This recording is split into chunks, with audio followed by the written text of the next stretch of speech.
Práticas de encontro.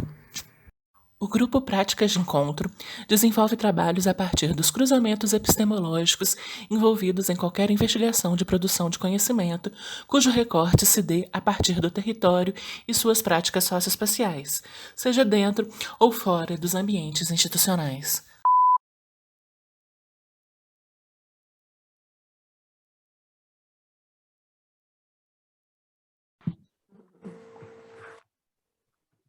Gente, então, bom dia a todo mundo, primeiro, né? Bom dia, Amanda, bom dia, Everton, bom dia, Micheline, bom dia, Glicéria, bom dia, Augustão. Primeiro, a gente queria agradecer muito a presença e a disponibilidade de vocês, né, para estar aqui participando desse encontro. Então, primeira coisa, sejam muito bem-vindos novamente, né? Tal como a gente colocou no convite, o que a gente pretende hoje abordar, conversar e discutir aqui a relação entre memória e esquecimento numa chave que passa tanto pela violência contra o que é diverso, né, como por uma escuta atenta de uma ancestralidade que se faz presente por reaparições dadas nas imagens em que animais e plantas têm presença e afirmam um mundo que não é somente humano, mas sim multiespécie cósmico, né? Esse encontro com múltiplas formas de vida e que pode resultar em comunidades e em conflitos é o que está nos interessando aqui conversar. Então, primeira coisa, eu vou apresentar vocês aqui, né? Primeiro, vou apresentar aqui Glicéria, que está nos levando aqui para diversos lugares com o seu celular. Então, Glicéria Tupinambá, ela é liderança de sua comunidade, a aldeia da Serra do Padeiro, localizado na terra indígena Tupinambá de Olivença, no sul da Bahia. Atua, assim, em diversas frentes. Como cineasta, dirigiu o premiado documentário Voz das Mulheres Indígenas de 2015, em parceria com Cristiane e Julião, do povo Pancaru, e participou da feitura do livro Os Donos da Terra, lançado pela editora Elefante, em 2020. Sua voz ecoa pelo mundo denunciando as violações dos direitos dos povos indígenas pelo Estado brasileiro. Foi a principal articuladora, fazendo parte da equipe curatorial da exposição Essa é a Grande Volta do Manto Tupinambá. Além de ativista intelectual e artista, é professora no Colégio Estadual Indígena Tupinambá, Serra do Padeiro, e atualmente cursa licenciatura intercultural indígena junto ao Instituto Federal de Educação, Ciência e Tecnologia da Bahia. Então, bom dia, Lucélia. Augustin, formado em arquitetura de interiores pela École Commandeur, em Paris, no seu país de origem. Após, aqui em terras brasileiras, fez seu mestrado e doutorado pela Universidade Federal de Minas Gerais, o primeiro em arquitetura e o segundo em artes. Hoje atua como professora adjunta no Centro de Formação em Artes da Universidade Federal do Sul da Bahia. Tem especial interesse nas artes e nos saberes tradicionais na sua relação com os territórios das Américas.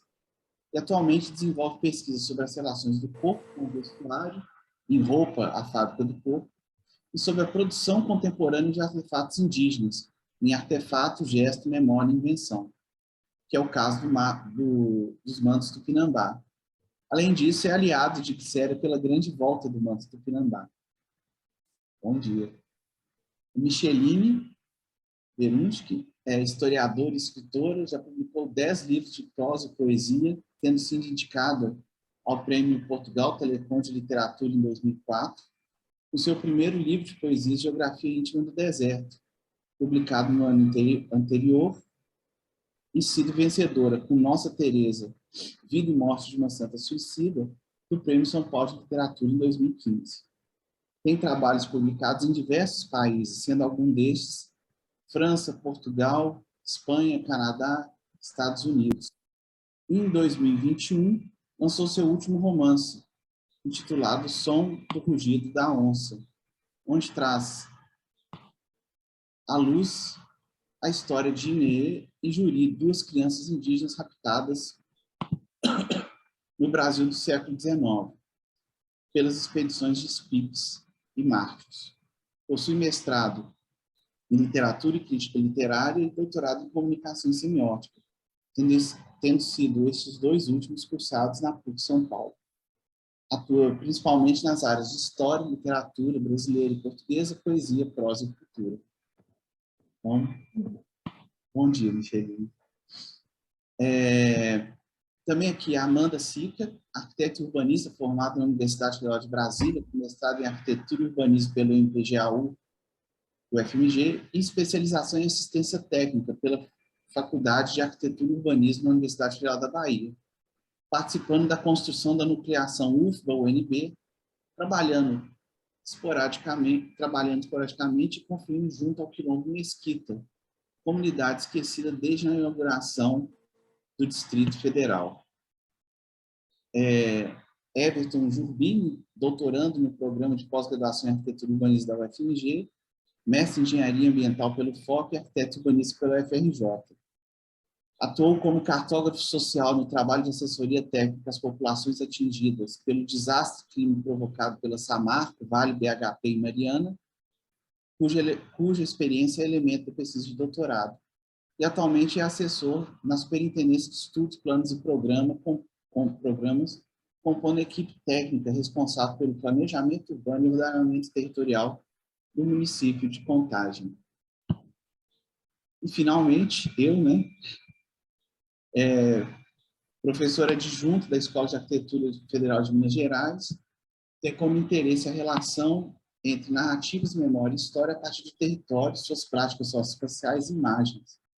Atualmente, coordeno a pesquisa Narrativas Indígenas dentro do Grupo de Extensão Horária Indígena, assim como outras relacionadas à relação entre imagem, memória e violência e futurismos no sul global. Então, gente, bom dia para todo mundo, depois dessa grande introdução, E eu acho que o melhor para a gente começar, com Glicéria, com Michelini, com Augustin, é que quando a gente estava montando esses encontros, e aí surgiu esse encontro aí com vocês, o que chamou a atenção de nós, assim, foi, sem dúvida, os sobrenomes, Verunski, Tugni e Tupinambá. Então, a gente queria saber, para a gente começar essa conversa, o que vocês sabem dos sobrenomes? O que vocês imaginam a partir deles? Olhando para eles, assim, quais são os lugares geográficos, parece, que eles apontam?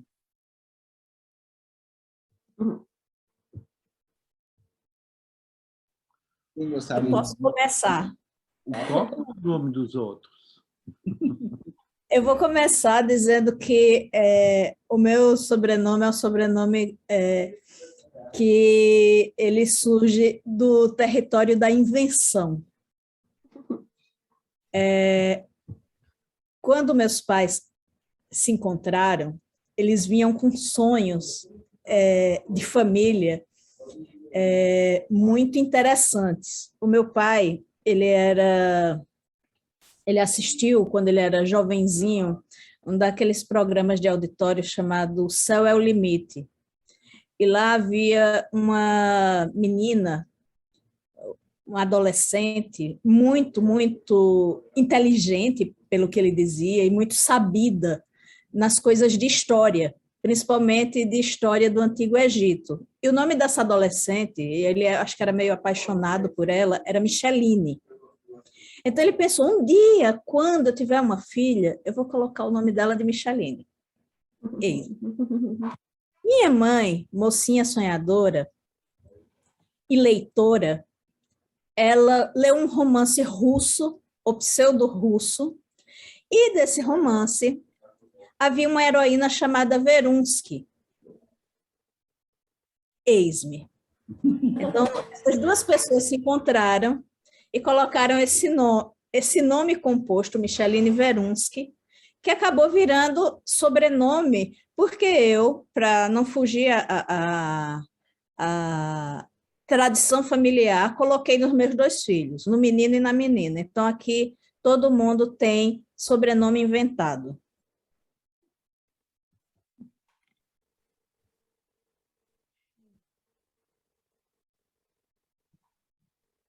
E você, Tugni? Eu, quem?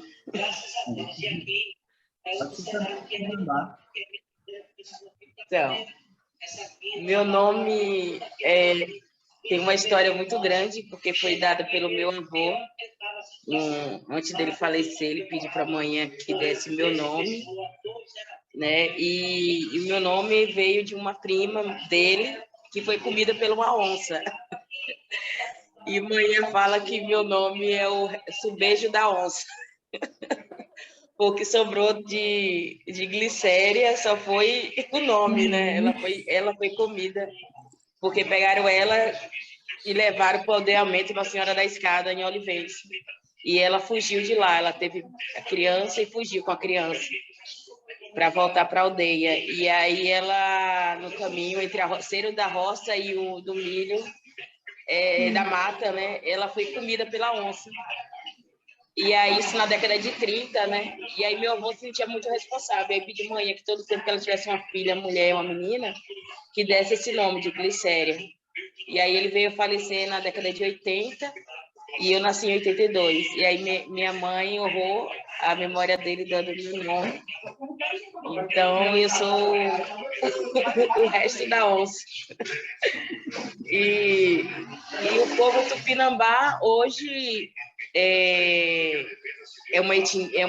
sempre foi uma etnia, uma nação, um povo, e que nós sempre nunca saímos do mesmo lugar, né, que é do pé da serra, a gente predomina o litoral e tem essa relação muito forte com a natureza, né? Então, e com os animais, a gente tem essa relação de falar com os animais também. E como a sabedoria não vem da gente, né, vem do cosmos, então meu avô foi muito sábio, né, de manter a vida de Glicéria, né? Então tá aqui o resto da onça. E eu fiquei fascinada com o rugido da onça, né? Então mas Augusto eu falei, eu quero um livro desse. Aí já chegou e eu tô louca para ler, porque eu já li o Meu Destino é Ser Onça, né? Então eu tenho uma linhagem aí das onças na minha vida. Sou eu, o resto da onça.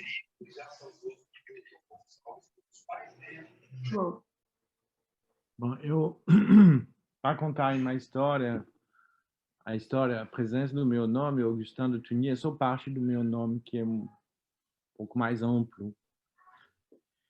E o nome francês, Thugny, é um pequeno vilarejo ao norte de Paris, do qual parte da minha família era originária. E o resto do nome conta outras histórias, mas o meu outro nome é Gondalier de Thugny. Gondalier quer dizer o bom fazedor de cerveja, que é claramente uma origem do norte da França. E Augustin foi o nome que meus pais me deram em homenagem a um personagem de um romance. Então, tem uma ficção nesse nome. Ele não é o nome de família. Na minha família, geralmente, são transmissões de nomes acoplados ao sobrenome. Mas, então é isso. São nomes, é uma parte de ficção está no meu nome. O resto o resto é história mesmo, e história dessas famílias francesas que cultuam uma ascendência e cultuam essa presença dos ancestrais em formas muito diferentes dessas, como são cultuados nas tradições indígenas brasileiras ou nas tradições afro-brasileiras, mas existem também formas de cultuar os ancestrais no Ocidente. Quando a gente estava pensando... desculpa, pode falar. Não, eu só quero pontuar que a Glicélia já virou onça. Assim, muito rapidamente ela já virou onça. Estou fascinada. Tá lindo. Tá lindo. Roupa é fábrica do corpo. Mas a gente resolveu começar com essa pergunta porque tem seja no terreno da ficção ou no terreno ou no lugar da ancestralidade, né? Essa ideia do sobrenome apontava desde o primeiro momento como um lugar de onde a gente podia começar a pensar onde é que essas histórias começaram e como é que histórias e relações foram sendo construídas assim ao longo da história de cada um de vocês, né? E é muito interessante isso assim de a Glicéria falar que ela é o que sobrou da onça, né? A Micheline falando da Micheline e do Verusco como duas invenções dadas pelo gosto do pai pelo gosto do pai e pelo gosto da mãe, né? E como é que isso acabou virando sobrenome, né? E o Tugny, o grande fazedor de cerveja da cidade do norte da França, né? Isso vai mostrando assim como é que relações com territórios vão se tecendo, sabe? E tem uma história que é muito interessante, porque essas relações com os territórios, né? Pensando aí nas práticas de vocês, tem uma relação que ela não fica limitada a uma relação com outras pessoas, mas é uma relação com o território, pensando no território como uma grande paisagem que é multiespécie, né?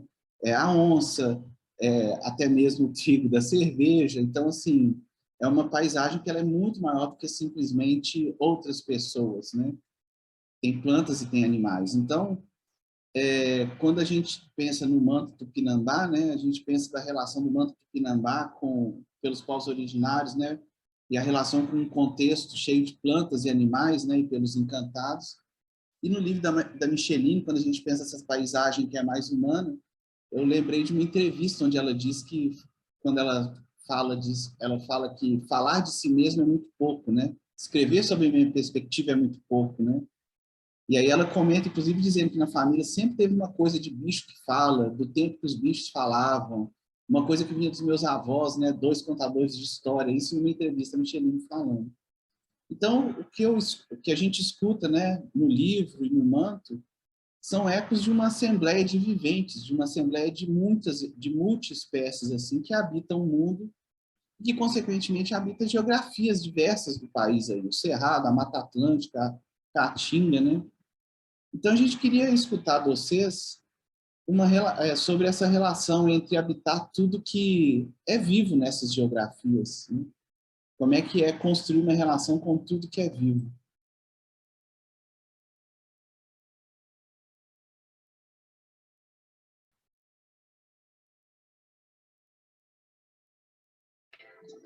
Comigo? Vamos conversar comigo? Pode ser.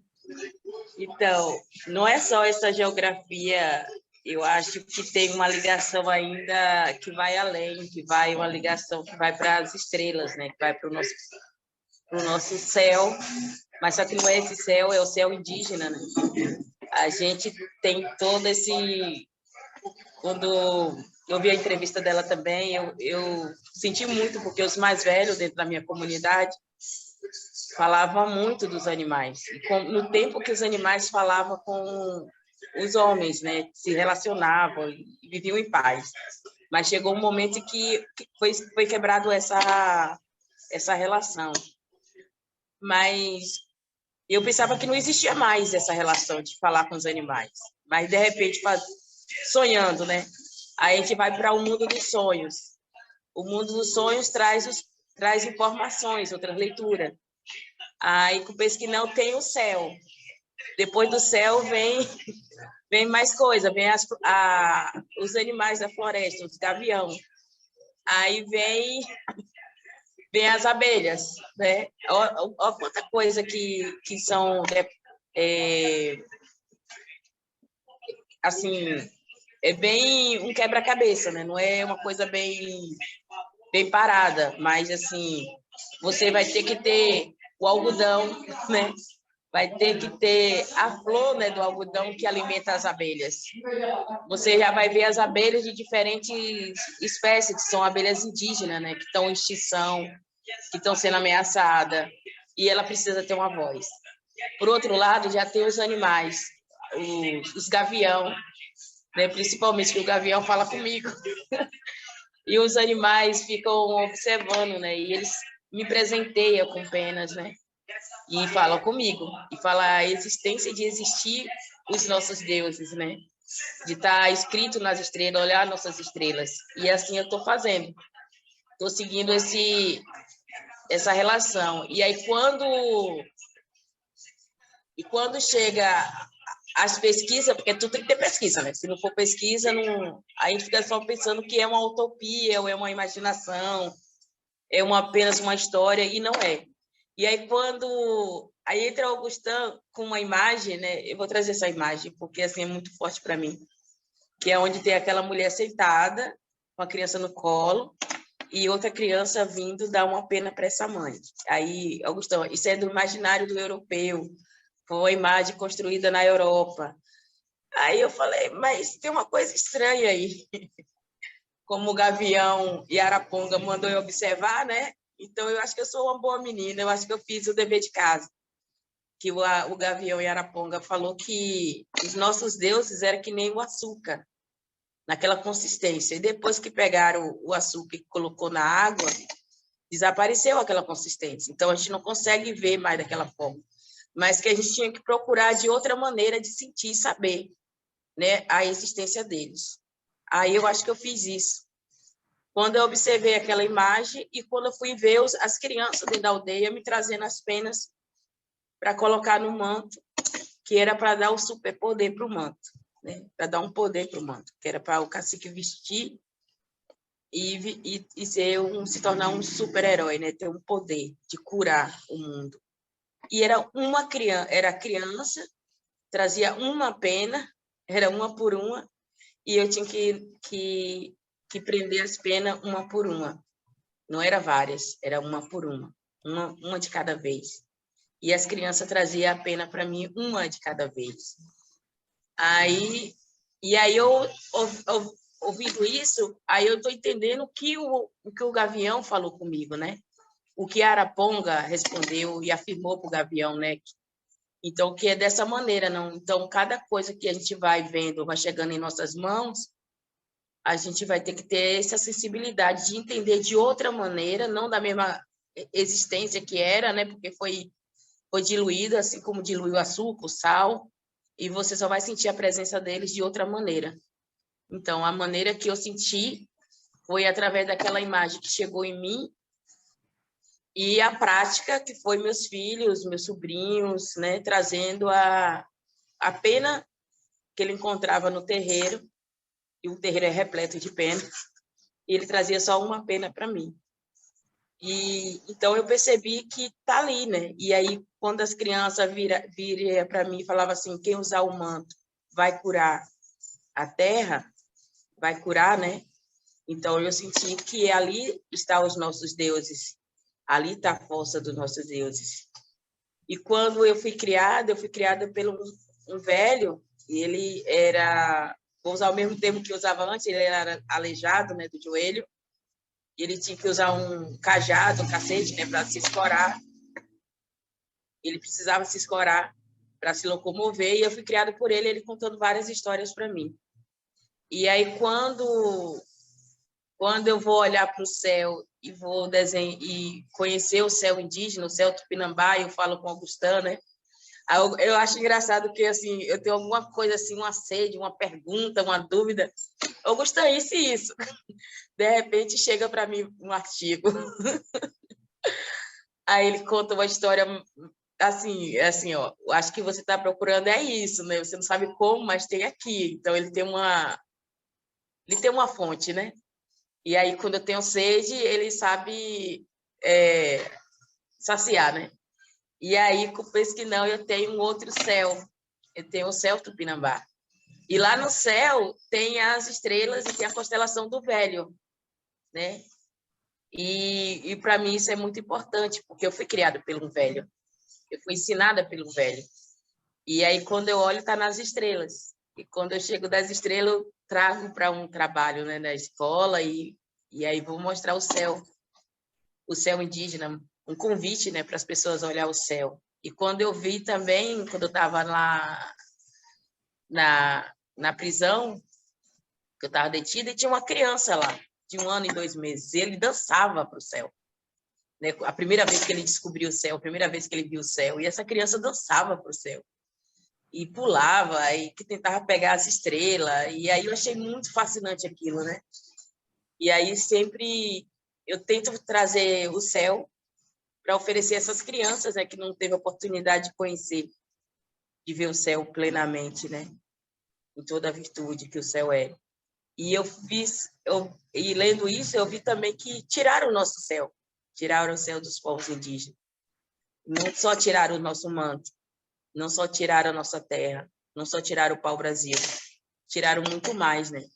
E agora, naquela forma concreta, mas como o Gavião e Araponga diz, a gente tem que procurar de outra maneira, encontrar isso de outra forma. Então, é essa forma que eu estou tentando entender, compreender e levar para o meu povo, né? Trazer para o meu povo. Porque é diferente de você encontrar alguma coisa no concreto, né? Mas o nosso ensinamento, cada dia mais eu estou convencida que vem de fora, não vem da gente, vem de fora para dentro, e as peças que vão se construindo, os nós que vão se amarrando, é essa relação. E aí eu considero Augustin como uma fonte.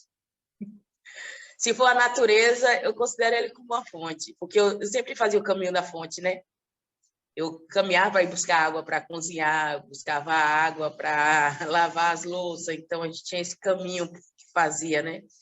E era para algo maior, era algo para todo mundo, não era para uma pessoa só, né? Buscar água para dar banho nas crianças, então alimentá-la, então eu acho que eu sou uma criança e aí eu vou na fonte ainda, né? E a fonte Augustão sempre tem algo a me mostrar, né? Entender que eu não estou sozinha e o que eu estou procurando faz sentido, né? E aí eu fico muito feliz que essa parceria deu muito certo, está dando certo e vai continuar, porque é uma relação que não é nossa, né? Que tem envolvimento desde a natureza, desde o cosmo e minhas cosmogonias, que eu falo, né? Eu tenho muita cosmogonia e eu sonho, e aí eu fico tentando entender esses sonhos, e aí eu acaba chegando. De uma forma ou de outra, a resposta chega, né? Eu nunca vou ficar sem resposta. É um pouco disso, a gente pode estar falando um pouco mais lá na frente.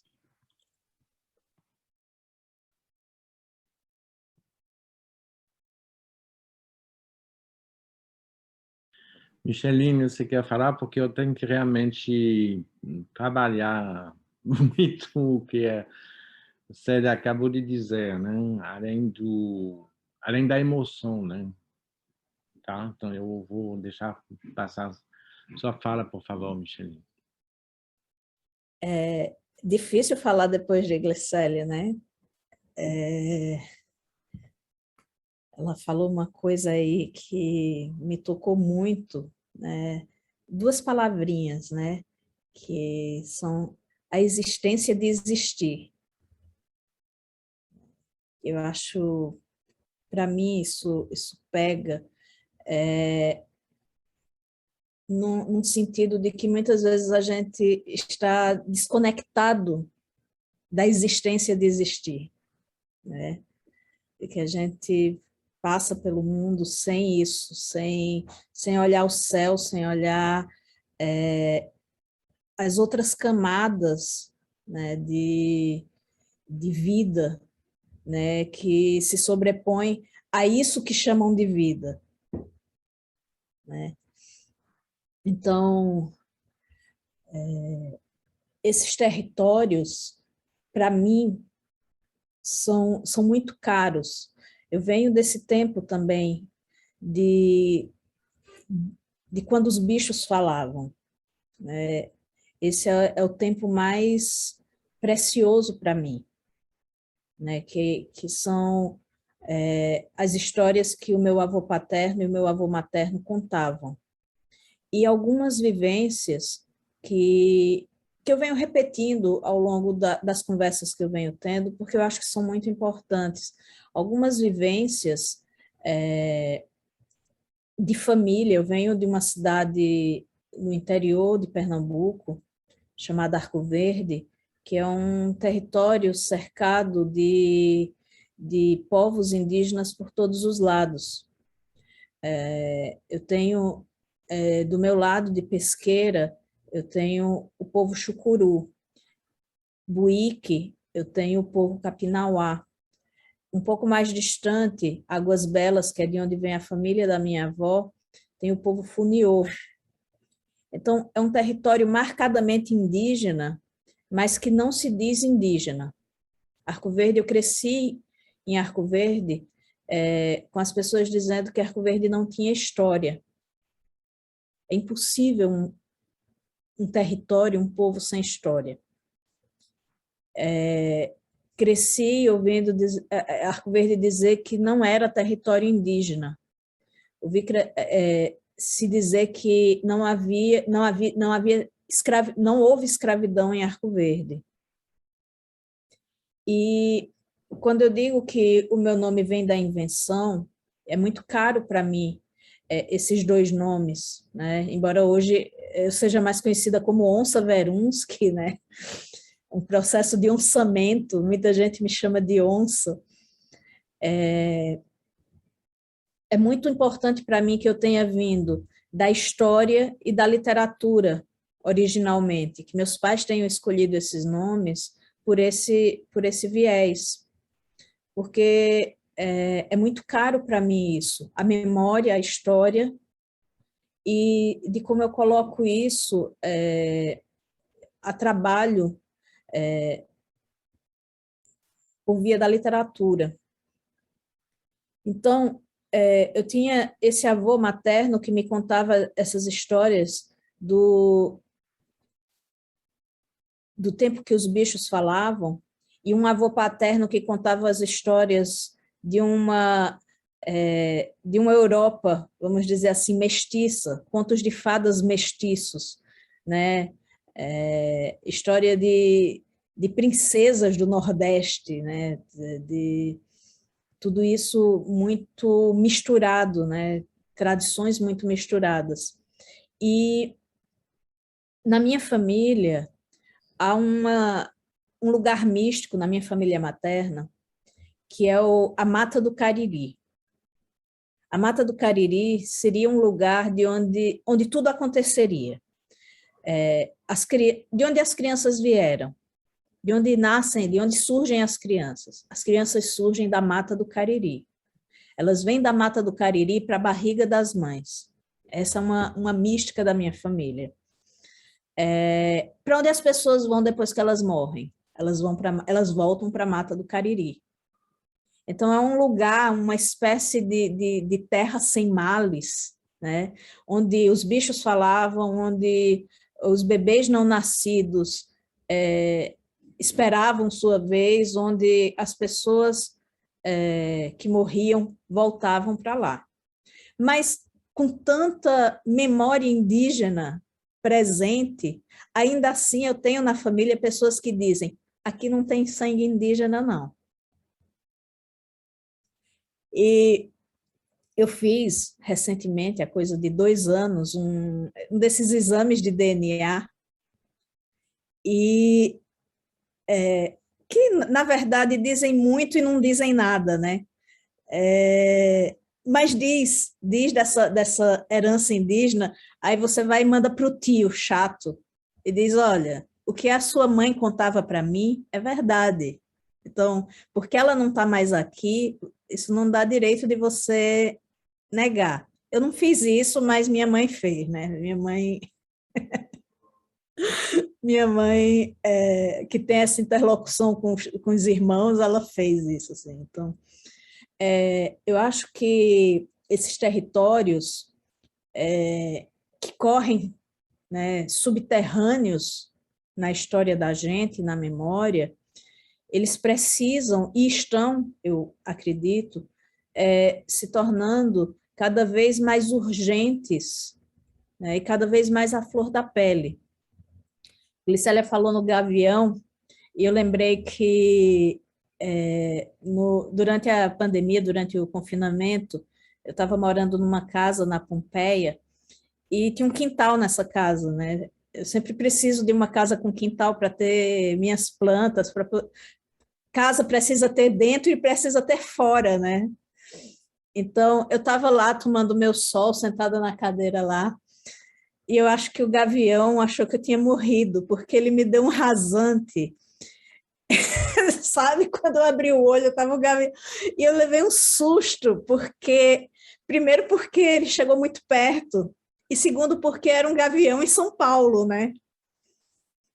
Coisa que eu nunca tinha visto. Então, aquelas aparições de animais que foram muito fortes, né? Nos primeiros meses da pandemia, as pessoas viam animais que nunca tinham visto, né? Eu tive esse avistamento com o gavião, acho que foi você, Glicélia, que apareceu para mim dizendo que a gente ia se encontrar, porque pouco tempo depois eu vi a história do manto tupinambá, e que era uma história que eu não conhecia, e eu fiquei tão comovida com isso, eu fiquei tão emocionada, né? Eu estava nessa expectativa do lançamento do Som do Rugido da Onça, e eu fui tomada por essa história do manto tupinambá, e eu me perguntava, meu Deus, como é que eu, uma professora de história, eu, uma escritora que me dediquei a estudar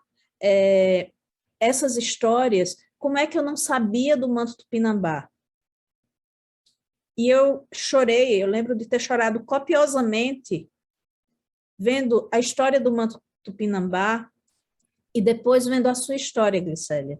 Então, eu acho que o gavião que me deu esse susto ali naquele dia na Pompeia, acho que foi você anunciando que você vinha. É o gavião, ele faz isso mesmo, mas não é porque está morta, não. É apenas dizer assim, acorda se tem algo para você ver. É um chamado. Ele vinha para adjunto da minha casa, ele parava adjunto. Meu filho, a primeira coisa que ele aprendeu a falar foi bicho, porque o gavião, ele sentou de frente à minha casa, tem um gavião preguiça, enorme, grandão. E ele ficou o dia todo olhando sentado de frente para minha casa. Aí eu falei, aquilo ali é um gavião, não é um pedaço de pau. É um gavião. Aí os meninos foram olhar o gavião. Ele é o gavião mesmo, sério, é um gavião preguiça. E esse é difícil de ver ele. E ele ficou o dia todo olhando para mim. Aí dentro de casa e olhando para ele. Aí os meninos, se eu tivesse uma espingarda aqui, eu ia matar ele para tirar as penas para você. Eu falei, não quero que faça isso, não. Aí você vai matar com o quê? De olhada? Vai dar uma olhada no papo e ele vai morrer. Aí eu ficou dando risada, né? Aí ele voou, foi embora. No outro dia chegou o gavião predrez, aquele bem grandão.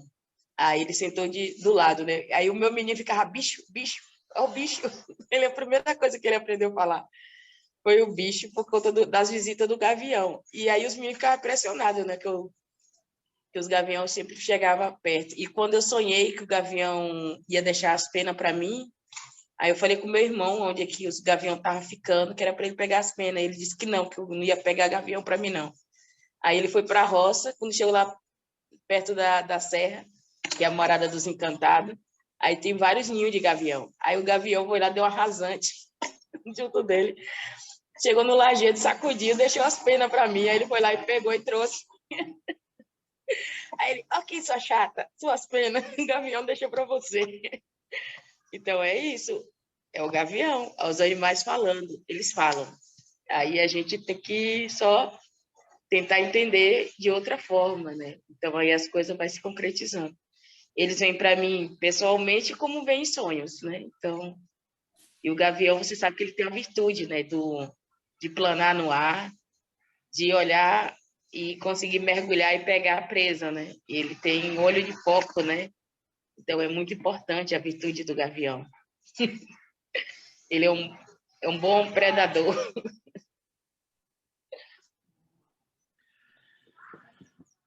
Bom, tá a cada instante mais difícil falar depois Eu vou fugir um pouquinho, que eu vou pegar uma água, porque eu sou muito chorona. Eu saio e volto.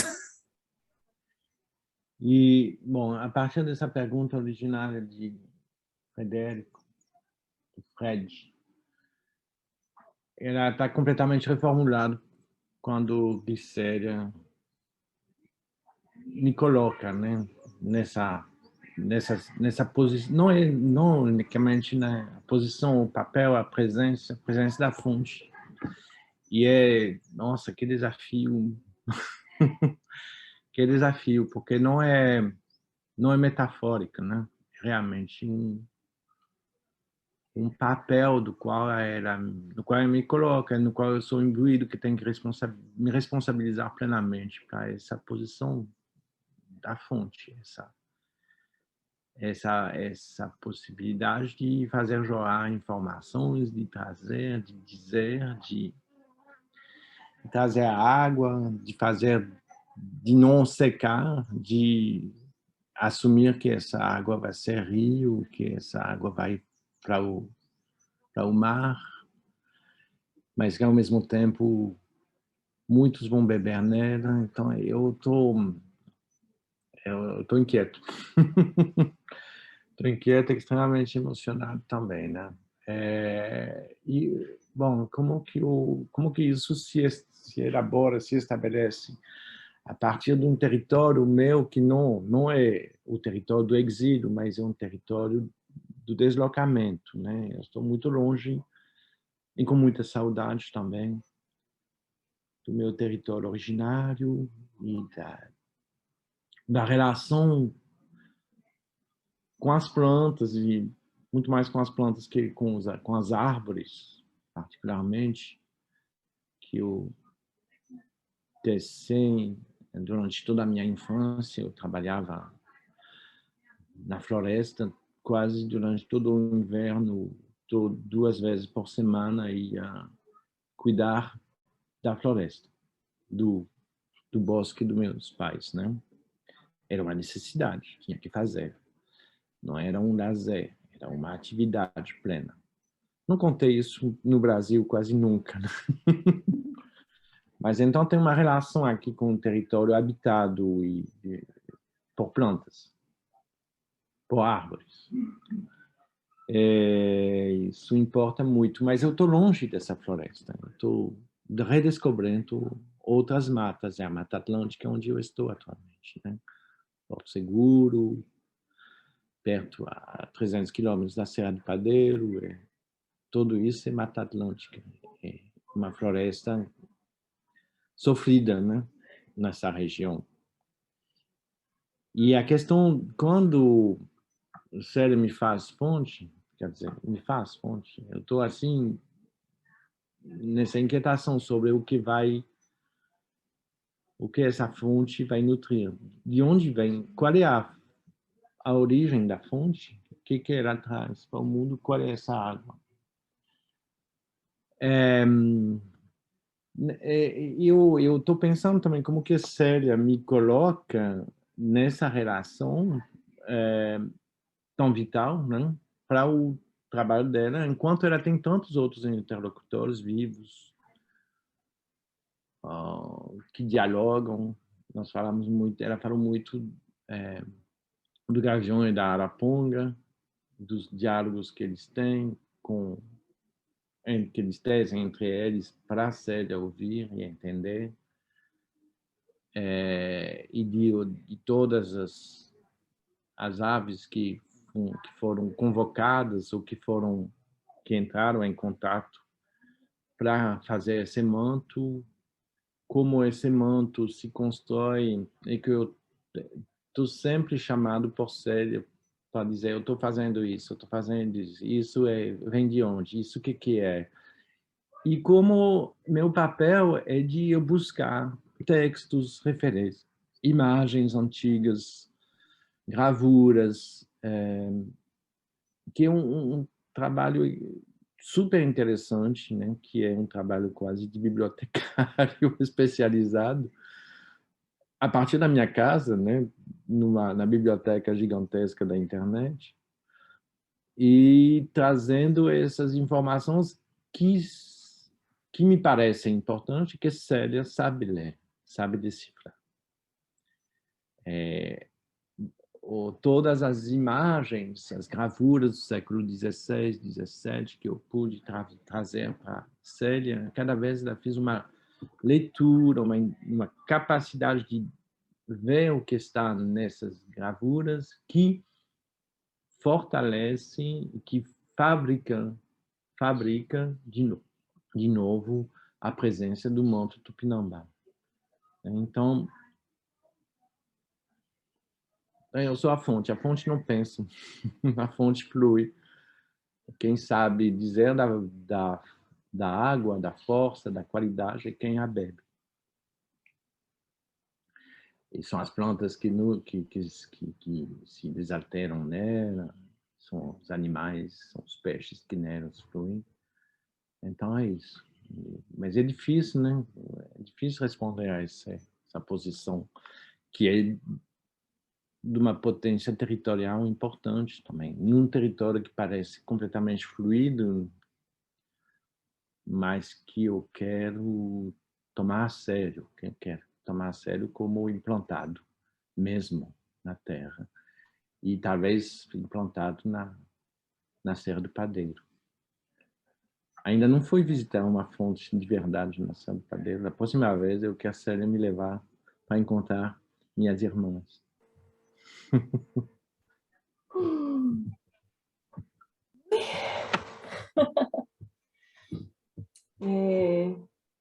Muito grata pelas palavras de vocês. Tem, falam no coração, e aí quando fala no coração é o caminho, né?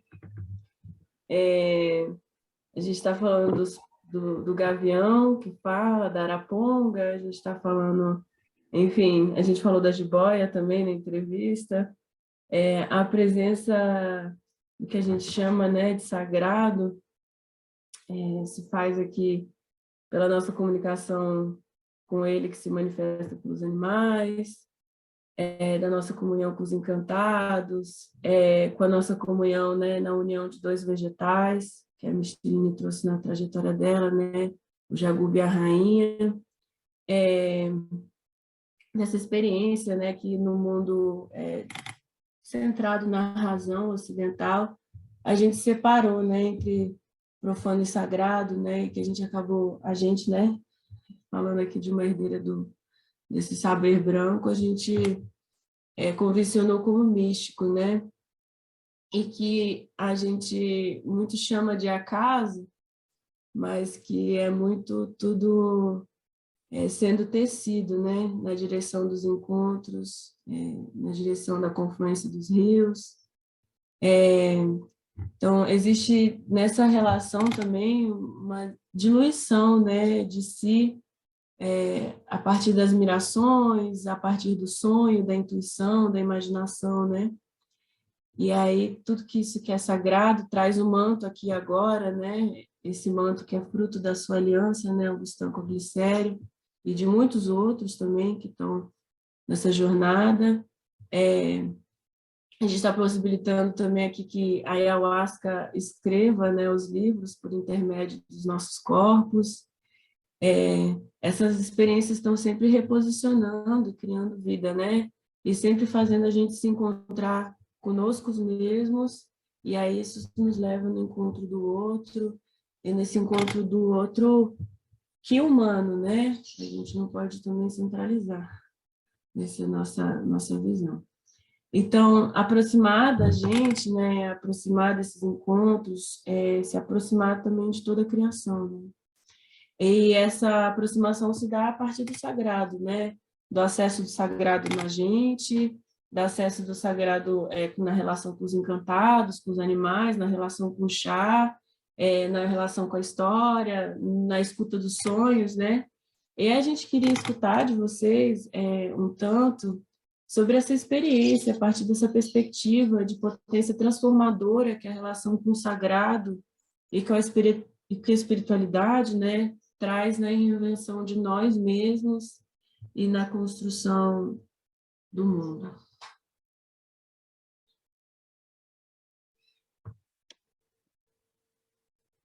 Só pergunta difícil.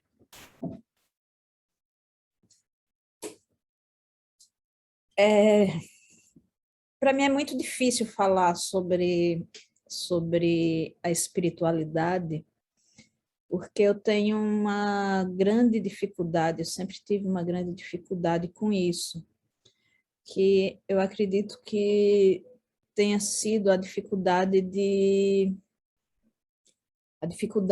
não de lidar com o divino, mas de lidar com o que as pessoas fazem com o divino. Então, eu costumo me definir como uma ateia safada, porque eu faço muita questão de... E é uma questão, acho que até adolescente, sabe? Uma célula adolescente que resiste de não me agregar às igrejas ocidentais, vamos dizer assim, né? De não tomar parte disso, né? No culto de um Deus torturado. Tenho muita dificuldade pessoal com isso. Mas eu tenho uma relação com o sagrado que é uma relação muito minha, né? E a qual eu defendo muito essa intimidade minha com o sagrado, que não é externa. Então, ela se acomoda para mim na minha relação com as plantas, na minha relação com os animais, e desde que eu compreendi a primazia ao longo da minha vida, eu contei para vocês na entrevista sobre Mimosa, né, a jaguatirica que meus pais tiveram, a filha que eles tiveram antes de mim, né, e que foi embora para não me comer. Você sabe dessa história, Glicélia? Meus pais, quando casaram, ganharam uma jaguatirica, isso lá nos idos dos anos 70, e eles colocaram o nome dela de Mimosa. E Mimosa era criada dentro de casa como um gato, até que minha mãe engravidou e meu pai deu umas pantufas para ela, e eram umas pantufas vermelhas, e Mimosa ficava muito excitada com essas pantufas e começou a atacar minha mãe. Aí eles pensaram, e se a onça comer o neném, né? Então, eu não sei se devolveram Mimosa para o mato, não sei se devolveram, não sei o que aconteceu com Mimosa, eu sei que Mimosa teve que sair para eu poder ficar na cabeça deles em segurança. Eu acho que Mimosa não...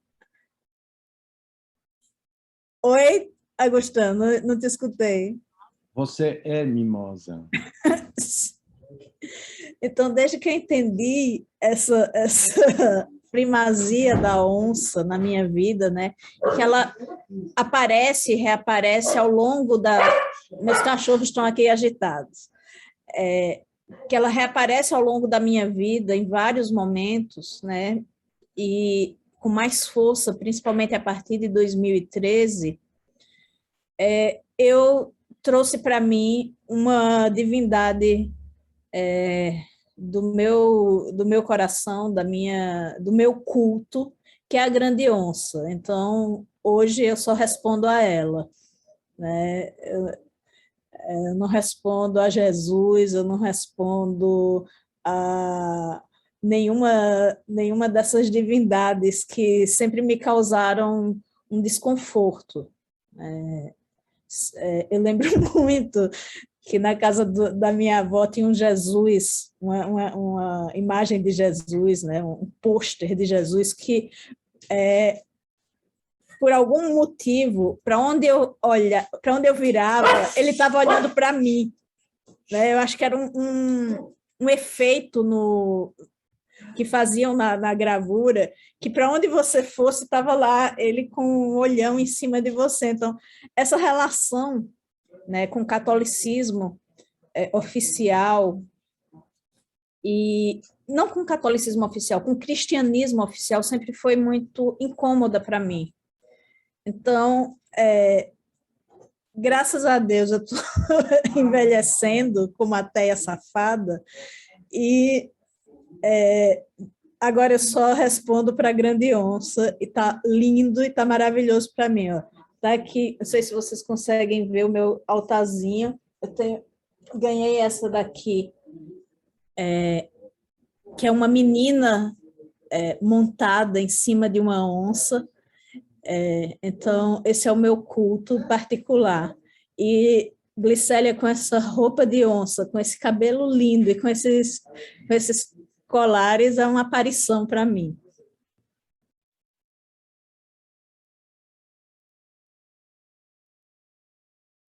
Não são colares, são brincos, brincos lindos. Pois é, e o espírito da onça existe, da onça encantada. Eu venho do clã da onça encantada. Então, para a gente, a onça ela é fundamental. Existe dentro de cada povo, existem os clãs. E cada clã corresponde a um animal, né? Tem gente que é da cobra encantada, né? Outros da onça, tem dos pássaros, do jacaré, então da jiboia. Então, cada clã corresponde a esses espíritos da natureza, né? Que são os guardiões. Então, tem o peixe, tem tudo, né? Então, a gente é protegido por esses grandes espíritos. E para a gente, principalmente na cosmologia tupinambá, a gente veio das árvores, a gente não veio do barro. Joguei por terra. Porque, assim, o barro é puro, límpido, né? Você não vai ver o barro pegando bicho, pudecendo, você não vai ver. E se você queimar o barro, você vai ter um tijolo, né? Ele vai virar um concreto, né? Vai ficar duro. E se nós pensássemos que nós viéssemos do barro e queimasse, né? E a gente ia ter um quarteirão de parente da gente, todo mundo em forma de pote, de estátuas, né? E a gente tinha que ter um lugar para guardar todas as nossas gerações. E como a gente veio das árvores, né? Você sabe que queimar uma árvore, ela vira cinza, né? E queima o corpo humano, ele vira cinza também. E quando a gente olha para a ponta dos nossos dedos, né? Vocês vão ver essas linhas, que são as digitais, e que são as linhas das árvores. Quando você serra as árvores, né? Você vai ver, ela descobre as linhas que ela tem. Então, são as nossas digitais. É nosso registro, nossa identidade, a quem nós pertencemos a essa origem. E quando a gente está mal, está assim, ruim, a gente entra dentro da mata, parece que a gente é acolhido, né? A gente respira melhor, a gente está em casa, a gente se reconhece. A gente volta para o nosso berço, né? Então, a gente foi, segundo a cosmologia tupinambá, foi o velho, né? Não é o jovem, não é o adolescente, não é a criança, mas sim o velho. Foi o velho com seu cajado que esculpiu das 5 irmãs, que são as árvores, de diferentes cores, que deram para a gente, né? Se doaram, né? Deram galho para ele, e ele esculpiu a humanidade. Então, surgiu a primeira humanidade esculpida pelo velho, com seu cajado. Mas é uma outra história. Um dia, se eu poder contar essas histórias para você, eu vou ficar muito feliz da gente trocar essas histórias. Eu gosto de contar história. Minha mãe é uma grande contadora de história, e eu cresci no meio do povo contando a história. Minha tia, ela sentava no banquinho, né? Ela tinha uma saia bem rodada, e aí a gente sentava, quando criança, né, na barra da saia. Ela sentava e ela começava a contar a história. A gente chegava, ajeitava a barra da saia e deitava. Aí outro ajeitava, deitava. Aí a gente prendia ela na saia. Todo mundo, ela contava a história, a gente ficava dormindo na barra da saia. E para ela sair do banquinho, tinha que retirar a gente da barra da saia, né? Porque estava todo mundo dormindo. E ela gostava de contar história para a gente. Então, minha vida eu vi história. E hoje eu sou uma contadora de história também, né? Eu gosto de contar história.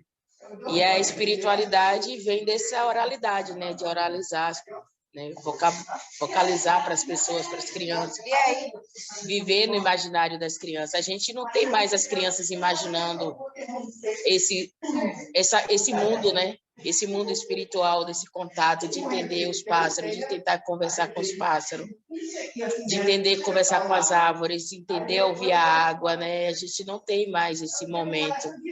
da gente ir lá colher o barro, pedir licença e colher o barro, né? Para fazer os potes, os utensílios, para carregar. Você não tem mais esse momento de respeito com a água, como o mais velho falava, que tinha que ter o respeito com a água, senão a guardiã da água ia ficar zangada com a gente. Então, tinha todo esse cuidado com a água. Não tinha Jesus Cristo, né? Não tem Jesus Cristo. Tem esses... hoje, ele faz parte de uma grande família, né? Fala assim, existe a natureza, existe esses espíritos, existe o espírito das árvores, de quem defende. Então, a gente precisa cuidar deles todos. Então, é muito amplo, não é um só. E aí, como Araponga e o Gavião falou, né? Que não existe um Deus único. Se pensar em um Deus único, você vai ter que pensar no oposto. E esse oposto também é Deus. Aí eu concordo com a Araponga, né? Eu assino embaixo. Se a Araponga disse, o Gavião confirmou, quem sou eu para dizer o contrário? Aí eu falei, é isso. E ele falou, aí, nossos deuses estão aí. E eu fiquei muito feliz de ouvir mais uma vez, né, que os nossos deuses estão vivos, estão presentes em outras pessoas, como a onça encantada. E eu fiquei muito feliz de ouvir de você. Você tá girando. Aí, então, eu fiquei muito feliz de ouvir de você que a nossa deusa, a onça, está viva em você. E ela existe, e ela faz cura, e ela cura, e ela é forte. É isso. E eu estou brigando para encontrar nossas magés, porque existe o pajé e existe as magés. E a magé, a Iri Magé, que é nossas deusas, a gente tem que encontrar e dar nome para elas, porque foi desaparecida. E eu falei, é um vestígio que a gente encontra, para mim é muito. Se é um fio, para mim é muito, porque vai surgindo, né? E quem vai trazendo isso para mim são os pássaros, são gaviões, são eles que estão me dizendo, e eu estou seguindo, né? Aí eu vou atrás da fonte de Augustin, eu conto para ele, ele me escuta, eu falei, faz sentido, então, se tem algo, alguma coisa, faz sentido. E é muito bom ouvir isso de você, porque de hoje que eu estou falando, existem nossos deuses, a gente precisa fazer com que eles se fortaleça, que ele se torne mais presente, e precisa ecoar essa voz. E eu fiquei muito feliz de ouvir esse eco de volta, que foi contado pelo eco do Gavião mais Araponga, entendeu? Lá na roça. Pergunta ao Augustão, que eu contei para ele. Eu falei para ele. E aí eu fico com isso em mim, né? Fica vivo em mim. E aí fica... Eu falei, e aí quando eu ecoo, aí parece que o eco volta de volta para mim, né? E aí volta em outra direção, de outro som. E principalmente vim da direção lá de Pesqueira, né? Dessa região toda aí, que é onde eu ganhei um presente. Eu estive aí na aldeia, na assembleia de Marquinho aí do Chucuru, e eu dormi, sonhei, e lá tem uma pedra, tinha um lajedo, assim, uma pedra, que depois que ele me contou que existe essa pedra, né? Eu não sabia, nunca fui lá, que é a Pedra do Rei.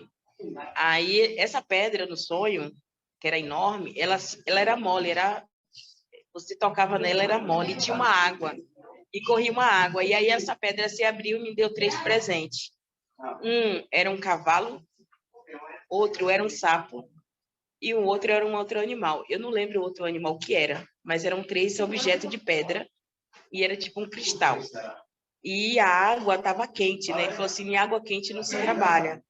Aí eu esperei a água esfriar, aí ele pode pegar. Aí eu peguei e a mão para pegar os presentes. E a pedra não era pedra dura, a pedra era uma pedra mole, e a voz saía da pedra. Aí eu acordei do sonho, né? E aí eu contei para Marquinho. Aí Marquinho, existe essa pedra chamada Pedra do Rei, a gente vai lá uma vez no ano, e a gente existe os Cavaleiros de Aruanda. Eu não sabia que eles lá tinham os Cavaleiros de Aruanda. E eu achei muito bonito isso, muito forte para mim.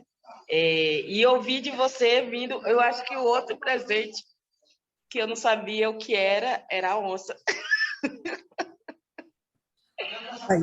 O outro presente me dado era a onça, eu não lembrava mais do qual era eu não lembro do outro, do terceiro. Era um outro, era o sapo, era o cavalo, mas a terceira pedra eu não sabia o que era. Então era a onça. Da Olha a onça. onça voltando, é a onça. Eu estou muito, assim, esse encontro foi uma armadilha de pegar a onça, né? Vocês são tudo onceiro aí. Eu já tive na Pedra do Rei, durante o Toré, eu acho que eles fazem esse encontro no Dia de Reis, em janeiro, e tem uma coisa nessa pedra, nesse lugar, que é uma coisa muito, muito forte, né, que emana desse lugar, do Ororubá, que é a Serra do Ororubá, né, onde fica o povo Chucuru, que é muito, muito forte. Tem uma energia diferente. E o povo Chucuru é um povo guerreiro, né? Eu não conheci pessoalmente, assim, porque eu era muito jovem, mas eu conheci Chicão, de vários embates. Havia um escritório da FUNAI em Arco Verde, e em muitas ocasiões eu vi Chicão, pai de Marquinhos, que foi assassinado, né? Que era o cacique, né? Antes de Marquinhos ser. E muitas vezes eu vi Chicão, que era um homem muito, muito bonito, de uma realeza e de uma nobreza no porte, né? De uma grande presença. E eu muitas vezes vi ele liderando o povo Chucuru na busca dos seus direitos, e eles entravam em Arco Verde, na minha cidade, com suas festas e com suas questões, né, de direito, e era muito curioso, porque as pessoas se escondiam dentro de casa, com medo, mas eu e minha turma, a gente ia para perto para olhar. Eu tinha muitas fotografias dessa época, eu tinha muitas fotografias de Chicão, mas quando eu saí de Arco Verde e eu vim para São Paulo, eu acabei deixando essas fotografias com... A gente tem um grupo, vários grupos, mas a gente tem algumas famílias do samba de coco da cidade, famílias negras, que, como eu disse para vocês, segundo a história oficial da cidade, não tinha havido, né, não existiam, não houve escravidão, não houve, essas famílias não existiam oficialmente, e eu deixei essas, e como eles tinham um grande contato com o povo Chucuru, né, inclusive na composição de músicas, eu acabei deixando essas fotografias no acervo deles. Então, quando você me traz isso, que você teve ali, me dá uma alegria tão grande, porque, assim, é muito meu, sabe? Eu me sinto muito pertencente a essas memórias e a essa história. Obrigada, Glicélia, assim. E queria agradecer a vocês. A gente nem está terminando, mas eu já queria agradecer a vocês esse encontro, porque, assim, eu estou aqui, nem me aguento em mim, eu queria estar com vocês pessoalmente, porque essa conversa, embora ela seja muito rica virtualmente, eu queria estar sentada na beira da saia de Glicélia para ouvir as histórias dela.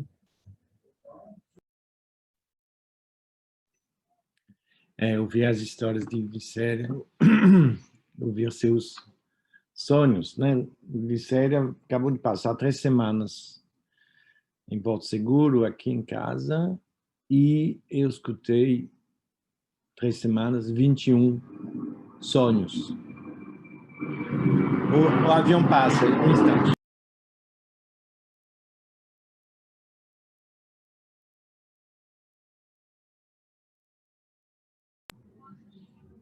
Seguindo, eu acho que é tradição e prática diária da Serra do Padeiro de se encontrar de manhã e todos contar seus sonhos, compartilhar eles.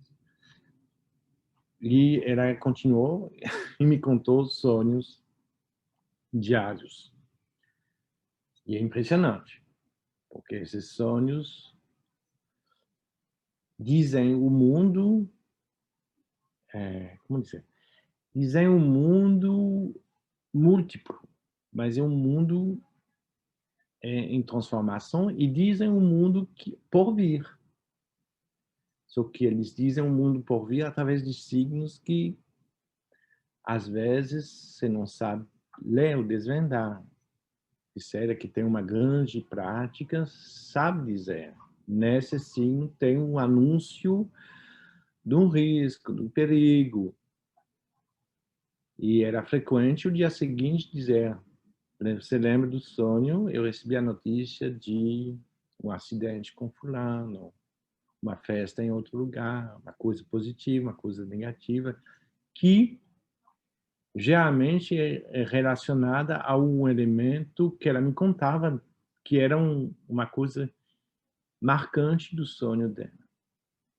Esse sonho, que são sonhos que se deslocam no mundo, que fazem aparições, que fazem encontros, que são cheios de, nesse caso, vamos dizer, entidades, né? Entidades espirituais que se manifestam através do sonho, como elas são presentes o tempo todo na Serra do Padeiro e, na verdade, de um modo mais amplo, elas estão presentes no mundo todo atravessado por Célia. Glicéria atravessa o mundo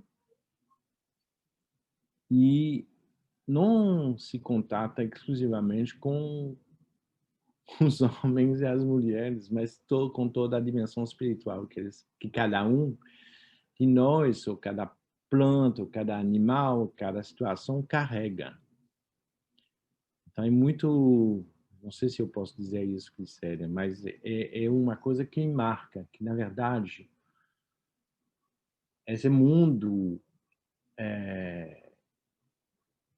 que Glicéria atravessa é um mundo muito mais povoado que o nosso de brancos ocidentalizados, né? Ele é habitado por muito mais camadas, muito mais entidades espirituais que se manifestam ou não, mas que são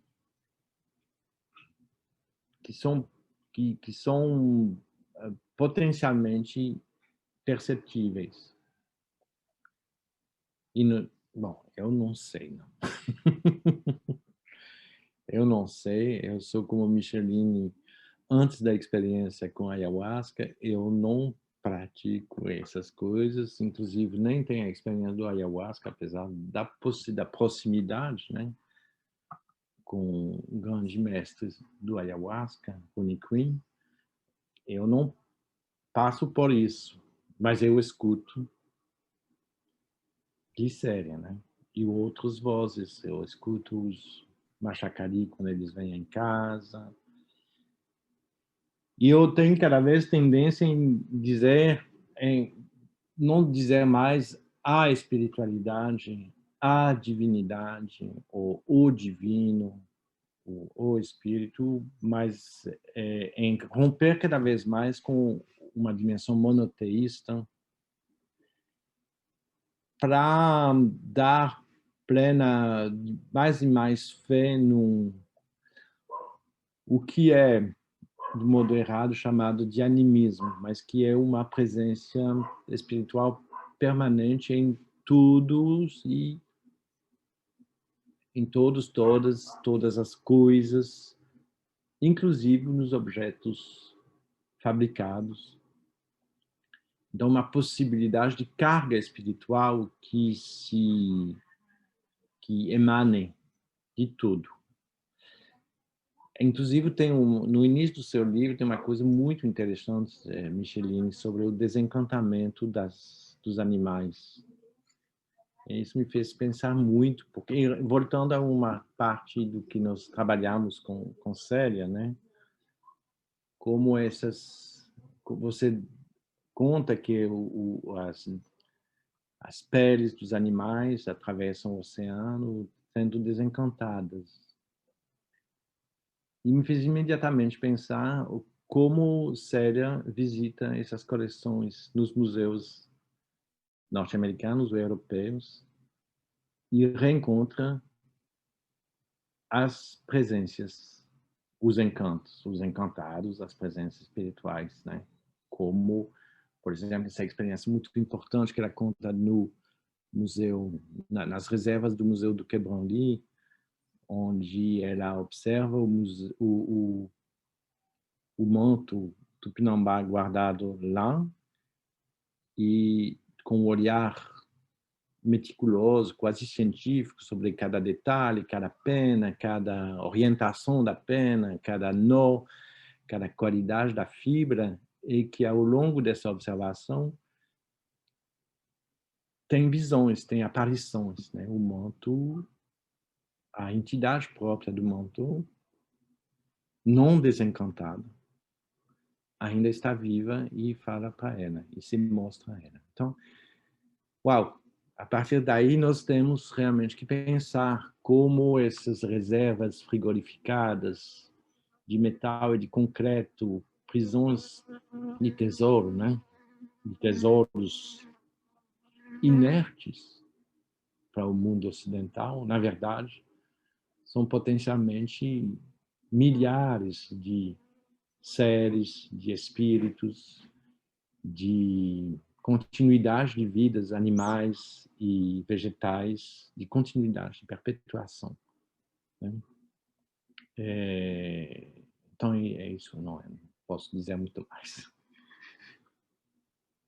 Estou achando interessante assim, o jeito que a conversa está indo, porque começou, né, Verunsky russo, Tupinambá na Serra do Padeiro, Tugini no norte da França, e na verdade está tudo virando o mesmo lugar, assim, o território está se abrindo aqui entre nós. E ainda um território, agora que o Augustin falou do animismo, né, das coisas poderem falar, ainda passa um avião, tem toque de celular, tem muita coisa acontecendo nessa live, né?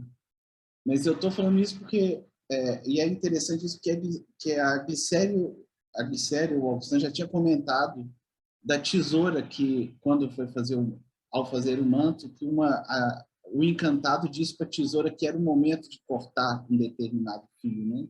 Então, como é que tudo está vivo, né? Por isso que eu perguntei como é que é viver com tanta coisa, né? Nessas geografias, assim.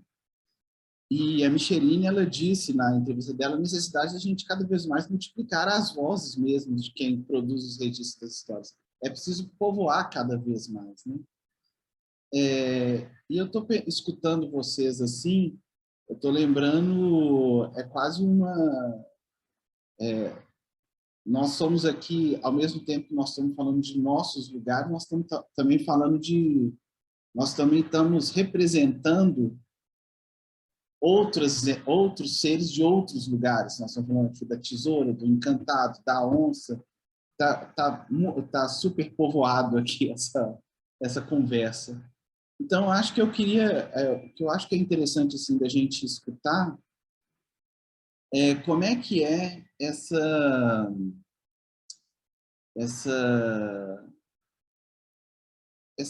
cura, essa cura, desculpa. Como é que é escutar, como é que é essa escuta de vocês? Uma escuta que assim permitiu fazer o livro, permitiu fazer o manto, né?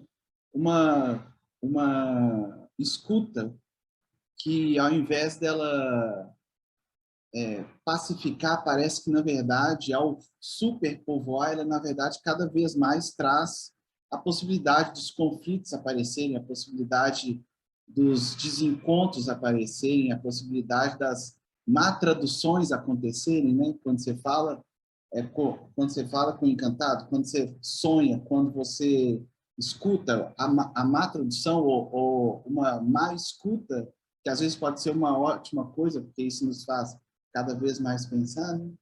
Então, eu queria escutar de vocês um pouco como é que é essa história de essa relação quase comunal com esses seres que estão povoando, inclusive, essa conversa, né?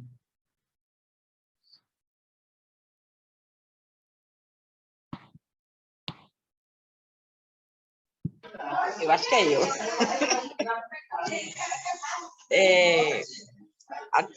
Até então, quando eu tive com o manto e acessei aquelas imagens, né? E aí, quando eu vi, eu comecei a tentar fazer o manto e esticar a fibra e tal, até ali estava indo, né? Mas ainda tinha alguma coisa assim, que não estava certo, mas eu estava seguindo.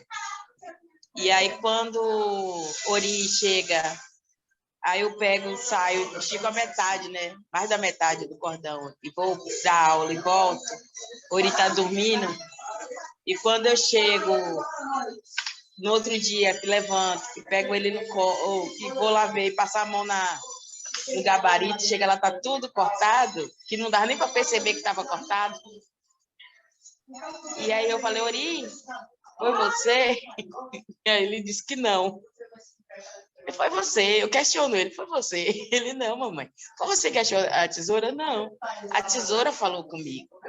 Aí, essa palavra, dizer a tesoura falou comigo, é que dá aquele estalo. Você não tá só, não é assim. Você não tá vendo com os olhos que é para ver. Você não tá sentindo com o sentido que é para sentir. Aí, quando ele é uma criança, tem 2 anos, e ele não tem uma coordenação... Criança não tem coordenação motora boa. Se ele fosse cortar, ele cortava em cima, embaixo, salteado, deixava, desistia. Mas você cortar rente por igual, cortar e deixar tudo ali, eu falei, não, isso não está normal. Eu falei, não está normal, não é normal. Aí eu parei, sentei, respirei, não briguei com ele, porque não era ele. E aí eu fui ouvir, né, entender. Aí fui achar o caminho, né? Teimosa como sou. Fui, estiquei tudo, aí eu falei, realmente faltavam os nós, não tinha nó. Aí esse nó que faltava, né? Tudo tinha que ter um nó. Faltava o nó. Aí que eu encontro o Augustin, com esse convite dele, fazer essa aula, né? E daí tem uma imagem, né? Uma fotografia, que é da Lívia, que eu não conhecia. Não conhecia demais mantos que ele me apresentou, as localidades onde ele estava. E aí, quando ele me apresenta esse manto, essa fotografia dos arquivos, né, que é da Basileia, por Lívia, aí a gente vai e estende, né, o nó, né? A gente consegue achar o nó. E eu volto com esse nó. E é o nó que tem dentro da minha casa, né? Que está no fundo do meu quintal, né? Que é o ponto do Jereré. E aí, quando eu encontro minha madrinha, né, que tem 95 anos, e aí eu peço para ela me ensinar, ela olha nos meus olhos, você já sonhou? Já veio na ideia? Você já viu? Então, tá dentro de você? E aí, então, eu assumo essa coragem, né? E ela volte e vai fazer que você já sabe. Ela olhou dentro dos meus olhos, que ele olhou assim, sabe? Profundo, e disse, você já sabe, volte e vai fazer. E eu acreditei nela, é a mágica que está aí, né? Eu acreditei nela, eu acreditei que eu sabia. A pessoa só falava, eu não sabia. Porque eu fui para ela me ensinar, pegar na minha mão e começar a dar os primeiros nós. E aí, quando eu observei para fazer o jereré, a linha era toda quebrada, né? Aí eu falei, não, tem uma coisa aí que não é para ser com a linha quebrada, é para ser uma linha com fio contínuo. E aí eu desenvolvi um jeito, com o meu jeito, né? E aí eu fiz o manto, fiz a primeira capa, fiz o capuz e me coloquei dentro daquelas imagens apresentadas pelo manto lá da reserva. E aí, sim, tudo vai se fechando, é o quebra-cabeça, né? E vai se conectando. E aí vai aparecendo muito mais, porque é uma fonte, né? Digamos assim, aquele minador, aquela água bem ralinha, né? Aquele bebê, né? Aquele olho d'água, e que vai correndo e vai virando um oceano, né? Porque aí, para mim, agora, se é um oceano, e ele vai me descobrindo muito mais. Vai me trazendo a importância da aranha para as mulheres, né? Que foi a aranha que ensinou as mulheres a tecer. Vai mostrar várias técnicas, né, que são apresentadas, que são os sonhos que vem trazendo, que está ligado ao sonho. Então, sem essa conexão, não teria como, mas ele fala assim, também tem alguns vestígios em algum lugar para você dizer para o outro que isso aqui é real, não é imaginário. Aí entra as pesquisas, né? Mesmo que é um documento único, né? Mas é uma prova para mim, é uma quebra-cabeça que eu vou encaixando. E aí vai se fazendo, e aí os animais vão chegando, os fazeres vão aparecendo, a importância dessas mulheres, como elas são importantes nesse processo. Então, a criança é importante, né? Ela tem essa contribuição, essa parcela de importância. Então, do objeto que ele é consagrado, se você for... Eu li um material de Stalin que fala sobre o maracá, que era uma coisa que dava numa rama, que era ocada, e que as pessoas tiravam semente, limpavam, colocavam semente, colocavam um cabo e viravam um chocalho, né, o maracá. E que esse maracá era pintado e tinha uma casa para esse maracá. E o maracá, ele tinha uma voz. Ele era levado para as batalhas, ele era levado para os rituais, e ele aprisionava os maus espíritos, né, para dar voz. Né? Então, aquela cabaça, ela tem uma voz. Se a cabaça tem uma voz, se ela era cultuada como um altar, eu acho que o altar vem daí, né? Vem dos povos indígenas. Que se fosse da Europa, era uma igreja, né? Eu acho que os altares, esses lugares sagrados, de onde guardar algo, objeto sagrado, vem daí dos povos indígenas que guardavam o maracá. O maracá era algo sagrado. E tinha que ter essa casa, né? De proteção, de cuidar desse objeto, que esse objeto tinha uma voz. Isso, para mim, faz muito sentido. Não é uma coisa em vão. Né? O maracá, ele tem voz, o maracá fala. E quando você aprisiona muitos espíritos dentro dele, ele é capaz de... Ele estoura, ele voa do cabo, no ritual. E aí é a parte onde acontece a purificação, que é onde ele vai ser levado para o outro lado, né? Então, a gente tem essa... E muita gente usa a taquara para fazer e faz reza, né? Usa a taquara para purificar o mau espírito, né? Para fazer essa transição do espírito, né? Que passa pela taquara. Então, a gente entende isso. Esses filtros, né? Do objeto, que é o filtro, né? Então, para mim, tudo isso hoje faz sentido, não é nada por nada, né? Eu ficava pensando que a Fredo, né? Ele tinha uns pratos de barro que foi feito parece que a madrinha dele, alguém dele, muito tempo, né? Lá na reserva do Caramuru, Catarina, Paraguaçu. E ele tinha um ciúme desses pratos. E aí ele falava que não dava para me comer, não, que dentro, que senão ia quebrar. E ele tinha ciúme. Então, o prato era ciúme. Então, aquela tigela que ela era dele, aí eu não deixava também outra pessoa pegar, porque era dele. E ele tinha ciúme. Ele falava, isso aqui é meu ciúme. E aí eu acho que eu cresci vendo isso, sentindo isso, né? Que os objetos têm algo, pertencem a algo, alguém, e tem um sentimento nele. E ele tinha um cuidado, porque não queria que quebrasse, tinha uma memória, tinha uma história, e representava o ciúme dele. Algo precioso, né? O ciúme. Aí eu acho que eu tenho isso, que eu entendi isso. E é isso que eu venho encontrando, esse quebra-cabeça. E a gente vai formando. E as crianças vai despertando isso na gente também. No momento que o Ori vai lá e corta as fibras com a tesoura, né? Que não foi ele, foi a tesoura. Ele afirma sempre que não foi ele. E eu acredito nisso, né? Eu acredito nisso. E, através dele, também acabei escrevendo um livro que ainda está sendo desenhado pelo parente Gustavo Apchana, né? Gustavo Caboclo, que é a história de Ori, né? Que ele perguntando para me contar qual é a história do manto. Mamãe, conta para mim a história do manto. Então, eu escrevi também esse texto, né? Que virou um livro, vai virar um livro para Ori, para as outras crianças, como é que é contar essa história do manto, né? Mas a partir das perguntas deles, né? Ele pergunta para mim como é que é o manto, como o manto era, né? Quem vestiu o manto, que eram as mulheres tupinambá. Eu falava como dançava e o fogo se misturava às cores das penas, né? Que é isso, né? O fogo flamejante, você dançar em volta com os mantos, né? É muito isso. E aí a gente usava esse poder dessa imaginação que ele tinha, né?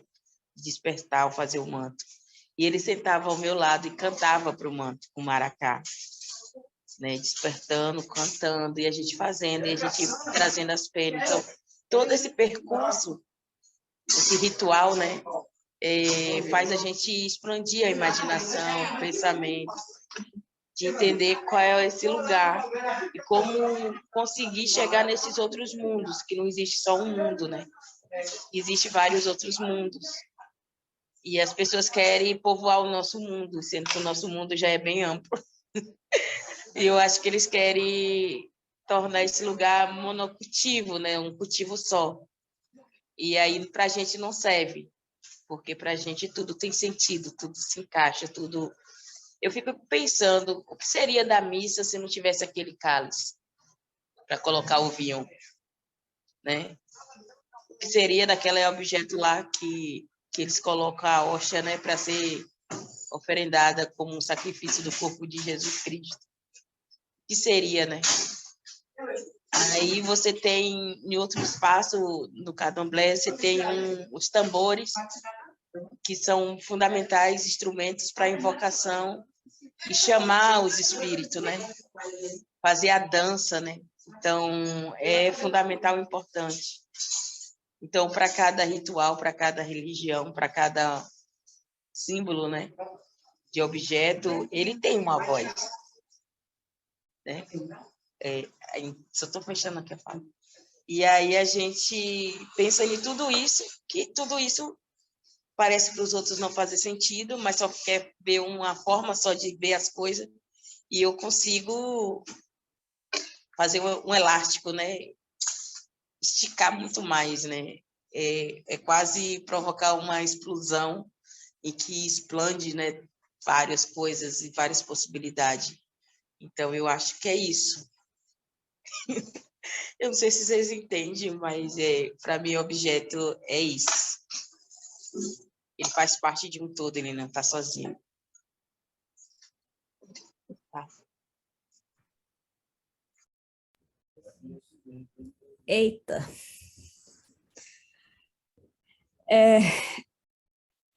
Eu vou pegar o fio do que o Augustin falou, né, a respeito de uma passagem do Som do Rugido da Onça, que é essa dos desencantados. E eu lembro exatamente porque foi que essa passagem surgiu, né? Entre 2017 e 2018, eu estive 2 vezes em Nova York, e nas 2 vezes eu fui ao Museu de História Natural de Nova York, onde há muitos animais que passaram por taxidermia, né, que foram empalhados. E, na época, o meu filho caçula, ele estava com, acho que, entre 8 e 9 anos, e ele ficou muito perturbado com aquilo. Tanto que, da segunda vez, ele disse, eu não quero passar, eu não tenho condição de passar por essa parte do museu. Então, ele disse para mim, se você quiser passar, mamãe, você vai lá e olha, mas eu não tenho condição de passar.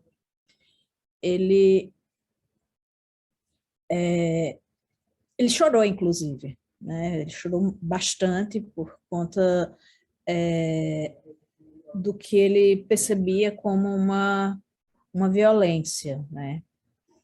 E esse sentimento dele que eu trago para essa passagem, passou um pássaro aí, Augustin, passou um pássaro na sua frente. Vocês viram? Sim, passou um pássaro aí. Não, são abelhas que me visitam. Nossa, que abelhona então, hein? Ela passou na frente, ela foi visitar vocês na frente da câmera. Enfim, a gente está convocando muitas coisas aqui com essa conversa, né? E eu trago esse olhar do espanto, né, para essa passagem do livro. E a menina, a personagem, ela diz em algum momento, né, que vida a dos desencantados, né, que eles estão ali, né, nesse momento de suspensão, nesse momento de violência, mas que essa vida ainda pulsa neles.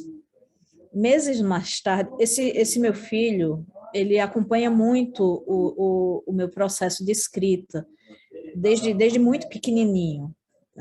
Eu brinco que ele é o meu editor, porque ele dá palpite, ele corrige, ele agora está com 13 anos. Ele quer escutar sobre o que eu estou fazendo, e às vezes eu estou escrevendo e eu escrevo em voz alta, né? Eu escrevo e vou lendo em voz alta porque eu preciso compreender como é que o texto vai ser lido pelo outro, então eu preciso escutar o texto que eu estou escrevendo. E num dia, um sábado de manhã, ele acordou muito cedo e foi ao meu quarto, eu estava me arrumando e ele disse, você já terminou o seu livro? E eu disse, não, ainda não, mas estou quase terminando. E ele falou assim, você já tem um título para ele? Eu disse, não, eu ainda não tenho um título para ele. Ele disse, porque eu tenho um título perfeito para o seu livro. Aí eu fiz uma coisa muito feia que os adultos geralmente fazem com as crianças, né? E eu dei aquele sorrisinho condescendente, né? Meu filho, que título é esse? Levei um pouco na brincadeira. E ele olhou para mim muito sério. Ele disse, o que é que você acha de O Som do Rugido da Onça? E eu fiquei pasma, né, paralisada, porque era uma criança disso, 8, 9 anos, e numa manhã, e me dando um título do livro assim, sabe, sem um aviso prévio, me pegando no susto. Então, isso para dizer que durante a feitura desse livro, né, foram muitos mundos aos quais eu tive que estar atenta, né, que não servia, eu percebi muito de início, que não servia para mim escrever um livro sobre essa história, um livro que contasse essa história do modo como nós... Estou vendo ela. Estou vendo. Olá você. Não servia para mim contar essa história da forma como nós, os brancos, geralmente contamos as histórias, né? Então, eu tive que ter um outro modo de olhar o mundo, uma outra escuta também. Então, acho que foi esse outro modo que me permitiu perceber a tristeza imensa dos olhos das crianças nas gravuras que estão no Itaú Cultural, perceber como a menina, como ela é muito, muito... se vocês tiverem oportunidade, depois eu vou colocar, entrem no meu Instagram, eu vou colocar hoje. Meu Instagram é Onça Verunsky. Como a menina Miranha, como ela parece com a minha filha. Como ela é extremamente parecida fisicamente com a minha filha. Então, eu tive que tomar essa história para mim de várias formas. De escutar o que se falava, o que essas imagens falavam, o que os bichos e as plantas estavam falando, o que o meu filho tinha para me dizer, né? Então, essa congregação de vozes que vocês vão começar a ler o romance, agora o Augustão, não sei se ele conseguiu terminar, ele disse que não dormiu direito, o que essa congregação de vozes que são convocadas no livro, elas dizem, por meio da literatura, elas ficaram, pelo tempo de escrita do livro e ainda depois da escrita do livro, ainda repercutindo. Então, não se sai, eu acho, não se sai incólume desse tipo de olhar para o mundo, depois que você começa, né? Então, hoje, se eu já tinha isso, essa coisa do tempo que os bichos falavam, hoje isso assim se amplificou de uma forma, né, de uma percepção de respeito ao outro, né, que é muito justo, eu acho, para com o mundo. Não é justo para mim, eu acho que é justo para com o mundo. Eu estava esses dias, eu mudei, né, faz pouco tempo, eu mudei de casa, e eu estou morando agora num apartamento. É muito difícil para mim morar em apartamento, né? Eu sou uma pessoa de casa, mas é um apartamento que tem um quintal, então se tem um quintal tá bom para mim. E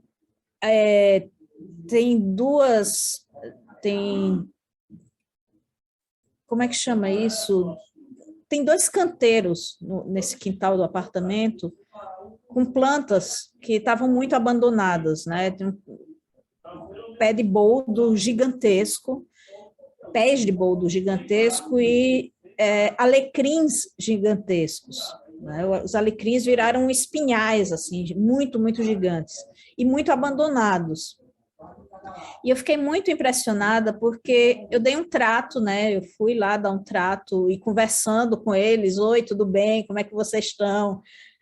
Estão precisando de quê e tal? E isso faz 2 semanas. Nessas 2 semanas que eu estou morando aqui, que eu dei esse trato, o alecrim do primeiro canteiro floriu ontem. Eu nunca tinha visto alecrim florir. E o alecrim do segundo canteiro floriu poucos dias depois. Coisa de 3, 4 dias depois ele tinha florido.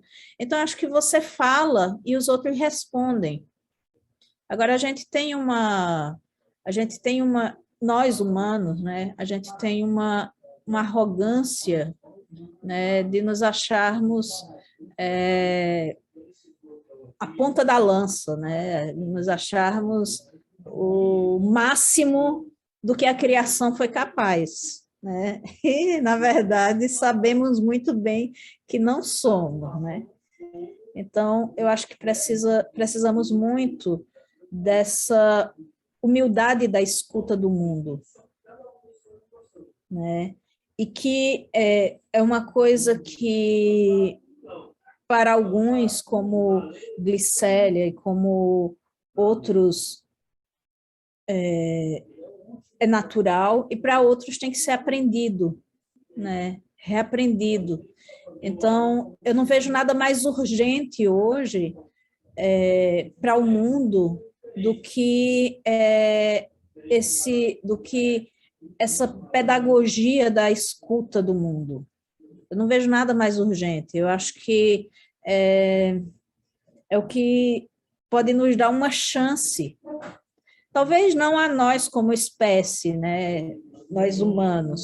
Cada vez mais eu acho que nós somos uma espécie condenada à desaparição. Isso não me soa exatamente como ruim, mas de dar uma chance a esse planeta, de dar uma chance às outras espécies e dar uma chance aos outros mundos que nos habitam. Então, acredito que sem essa escuta do mundo, sem existir a existência, como Glicélia colocou no começo do nosso encontro, a gente tem uma reunião aqui do outro lado, vocês estão ouvindo, né, que tem muitas coisas acontecendo, muitas vozes. Sem isso, a gente não caminha, eu acredito.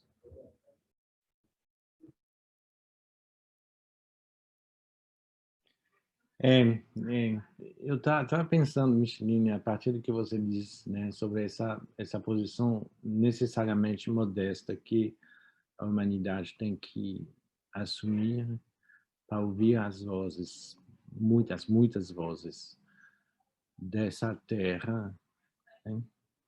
E essa consciência a qual você nos chama, você não é a única, muitos chamam para ela.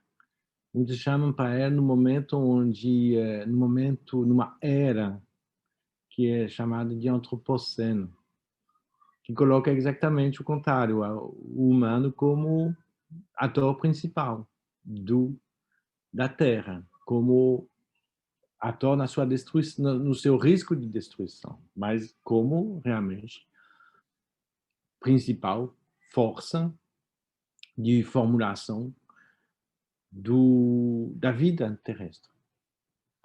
E é uma contradição profunda, né?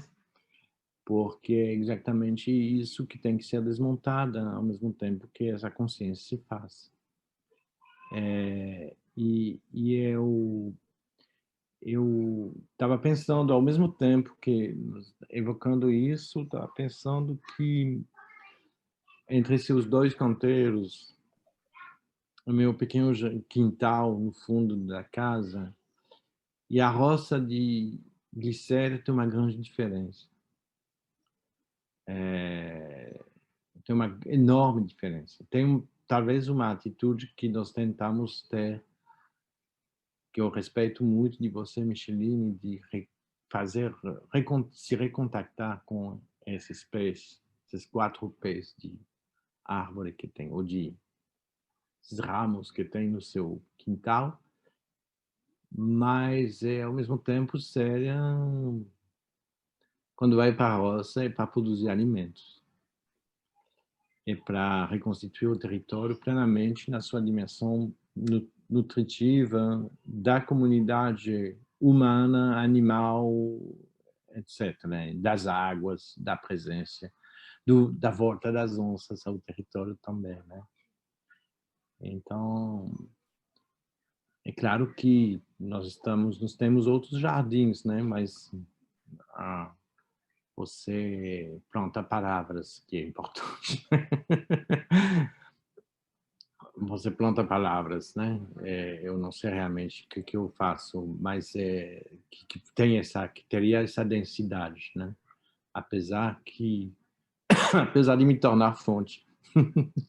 Além disso. Mas eu acho que tem uma dimensão aqui que nós temos que reformular também, né? Dar presença, saber escutar as vozes de novo, saber encontrar essa qualidade que Glicéria nos apresenta o tempo todo, de não só saber escutar, ela voou. Estava com a abelha na mão esse tempo todo, depois de salvar ela da minha boca. Mas ela voou. Então, é isso, saber escutar o tempo todo, ter essa atenção, não necessariamente forçada, mas presente o tempo todo, que para nós é um grande exercício, porque nós fomos, quando se falava desse desencantamento, passamos uma infância que trabalhava no desencantamento, né? Pelo menos eu, como menino da França, a escola, a natureza da escola, ainda não tinha televisão, e não tinha somente o rádio, que é um instrumento de encantamento, não de desencantamento. Mas tinha realmente uma formação dos sujeitos na dimensão de uma religião única, né, do catolicismo, mesmo se ela tem essa qualidade de ser acompanhada da multidão dos santos, né? Mas é o monoteísmo, e tinha realmente um trabalho permanente de desencantamento, de racionalização, né? Desde o século XVIII, desde o século XVII. E temos um trabalho enorme para fazer, para reencontrar essa sensibilidade permanente, né? E quando... nós estamos aqui com 4 arquitetos, né? que têm como papel, do modo mais amplo hoje, de formular o território, né? De produzir ou objetos, ou circulações, ou manejar o território. E a prática da arquitetura está completamente desencantada. Por completo. Isso é uma verdadeira questão. Eu não sei, eu acho que na arquitetura de interiores, não tanto. Eu me formulo como arquiteto de interiores. Mas tem, para qualquer maneira, essa tendência, é um desencantamento total, né? Que é muito, muito diferente do trabalho da roça com enxada. Muito longe. Onde você tem uma possibilidade de encontrar o encanto o tempo todo, o que Michelin nos contou até no quintal do apartamento em São Paulo, que é bonito, que é importante. Tá? É isso. Eu estou divagando, mas eu acho que tem coisas assim que nos interessam nessa conversa. Só, gente. A gente já está chegando aqui no final, a gente tem um teto para bater de horário, né? Normalmente a gente sempre, quando vai caminhando no final, a gente faz uma pergunta, coloca uma questão para vocês comentarem, mas eu acho que o que eu vou fazer é assim, é tentar só construir uma amarração, e aí se alguém quiser comentar, é claro, vai estar super aberto aí o microfone. Mas eu acho que a amarração que eu queria dizer aqui é interessante, porque ainda que a gente esteja falando assim de toda uma busca por uma escuta, a gente esteja falando de geografias milenares assim no país, né? É interessante que o trabalho de vocês três é um trabalho que ele não é um trabalho de reparação ou de uma volta de uma história, na verdade é um trabalho de uma retomada de uma história, né? É a retomada de uma voz de uma onça, é a retomada de um manto, tanto que é a grande volta do manto Tupinambá, né? Eu estou comentando isso porque eu acho muito interessante, porque a Glicéria disse muito sabiamente na nossa conversa, né, quando a gente, pelo menos eu, né, homem, branco, quando escutei que o manto Tupinambá estava nos museus, o primeiro movimento meu é: precisamos lá buscar os mantos. E a Glicéria: não, deixa eles lá, deixa eles cuidarem disso para a gente, deixa eles cuidarem dessa memória, porque a gente aqui, a gente vai fazer um manto, faz de outro jeito, ainda faz melhor, né? E não é nem melhor, a gente faz o manto aqui, né?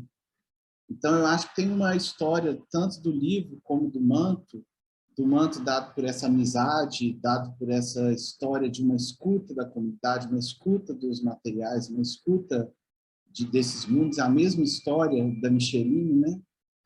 Escutando a onça, escutando o filho. Então, tem uma história de uma retomada dessas escutas cujos fios estavam soltos, mas que estão sendo recosturados para se tornarem presentes e, inclusive, para o futuro. Assim. Eu acho ótimo também assim, pensar no futuro, porque nessa pedagogia da escuta do mundo, que a Micheline falou, achei lindo esse termo, essa pedagogia da escuta do mundo, ainda que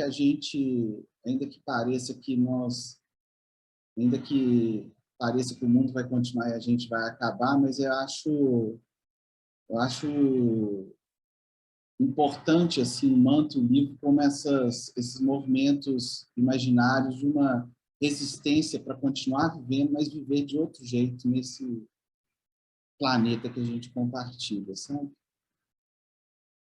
Então, é isso. Se alguém quiser comentar, mas se também não quiser, tá tudo bem. Mas eu acho que é isso, assim.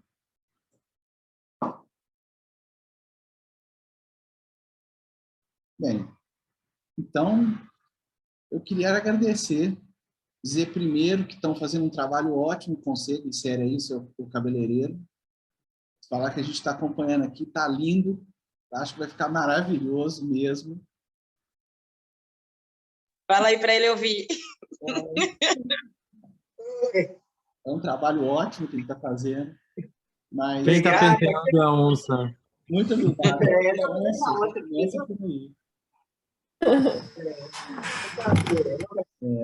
Mas, gente, eu queria muito agradecer ao Gustavo, Micheline, Célia. Queria muito agradecer assim, pela conversa, pela escuta, pelas falas. Eu acho que a gente tem muito mais para falar, na verdade. Como disse a Micheline, isso tudo está demandando um encontro presencial para a gente sentar, segurar uma canela do outro e escutar o que cada um tem a dizer, né? Mas é isso, eu queria muito agradecer. Muito obrigado. Então, obrigada também. Agradecer a todos vocês, viu, gente? Valeu e seguimos aí falando. E eu gostamos de escutar. Eu agradeço também esse encontro, um encontro maravilhoso e poderoso. Só tenho a agradecer. Sim, muito obrigado, muito obrigado. Temos o que foi dito, que escutamos, o que vocês perguntaram, a qualidade da sua escuta, do que foi feito a partir também das duas entrevistas anteriores. Tudo isso, bom, tudo isso não está em vão, tudo isso vai repercutir. Nós temos muita coisa para trabalhar a partir desses encontros. Obrigado, viu? Muito obrigada. Muito obrigada, gente. Célia, você faz tudo isso para ir no Rio? Foi Jéssica, isso aí é trabalho de Jéssica, minha sobrinha, cuidando de mim. Está te produzindo. Linda. Gente, muito obrigado, viu? Eu tô assim, o de hoje ganhou outro rumo, assim. Tô muito feliz. A vida hoje. Com esse encontro. Eu vou interromper. Tá indo encantada. O grupo Práticas de Encontro é formado por Frederico Canuto, Amanda Sica, Daniel Menezes, Everton Jubini e Juliana Marques, julho de 2022. Com o apoio de Universidade Federal de Minas Gerais, Pós-Graduação em Arquitetura e Urbanismo da Universidade Federal de Minas Gerais, FAPEMIG, CNPq e CAPES, uma realização dos grupos Narrativas Topológicas e Práticas de Encontro.